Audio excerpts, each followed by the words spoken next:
Hello all. Saturday evening night டின்னருக்கு பார்த்தீங்கன்னா அம்மா வந்து இந்தியன் ஸ்டைல் பன்னீர் நூடுல்ஸ் தான் பண்ணியிருந்தாங்க. சாஸ் எதுவுமே ஆட் பண்ணாமல்.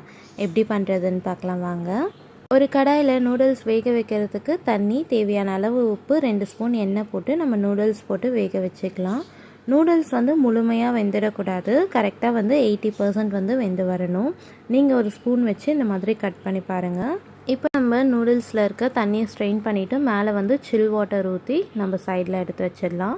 இப்போ பன்னீர் பொரிக்கிறதுக்கு பன்னீர் வந்து க்யூபாக கட் பண்ணி எடுத்துக்கோங்க. 1 ஸ்பூன் மைதா, 1 ஸ்பூன் கார்ன்ஃப்ளவர், 1 ஸ்பூன் வெறும் மிளகாத்தூள், 1 ஸ்பூன் காஷ்மீரி மிளகாத்தூள், தேவையான அளவு உப்பு, 1 ஸ்பூன் எண்ணெய், கொஞ்சம் கொஞ்சமாக தண்ணி தெளித்து நல்லா வந்து மசாலா மிக்ஸ் பண்ணிக்கோங்க.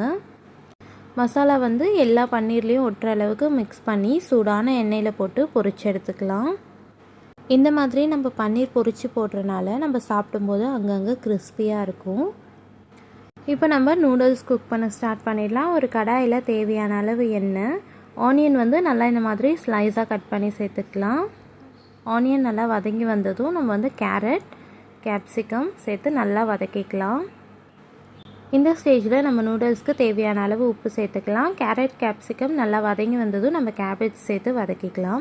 மசாலா பார்த்திங்கன்னா வெறும் பெப்பர் மட்டும்தான் நம்ம ஆட் பண்ண போகிறோம். 1 ஸ்பூன் பெப்பர் ஆட் பண்ணி காயெலாம் நல்லா வதங்கி வந்ததும் நம்ம வேக வச்சுருந்த நூடுல்ஸ் சேர்த்து நல்லா மிக்ஸ் பண்ணிக்கோங்க.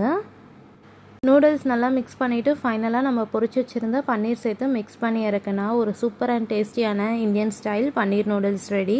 இது வரைக்கும் ட்ரை பண்ணதில்லைன்னா மறக்காமல் ட்ரை பண்ணி பாருங்கள். வீடியோ பிடிச்சிருந்தா லைக் பண்ணி இந்த மாதிரி நிறைய ரெசிபிஸ் பார்க்க மாம் டாட்டர் vlog சேனலை சப்ஸ்கிரைப் பண்ணிக்கோங்க. தேங்க்யூ ஆல் ஃபார் வாட்சிங் திஸ் வீடியோ.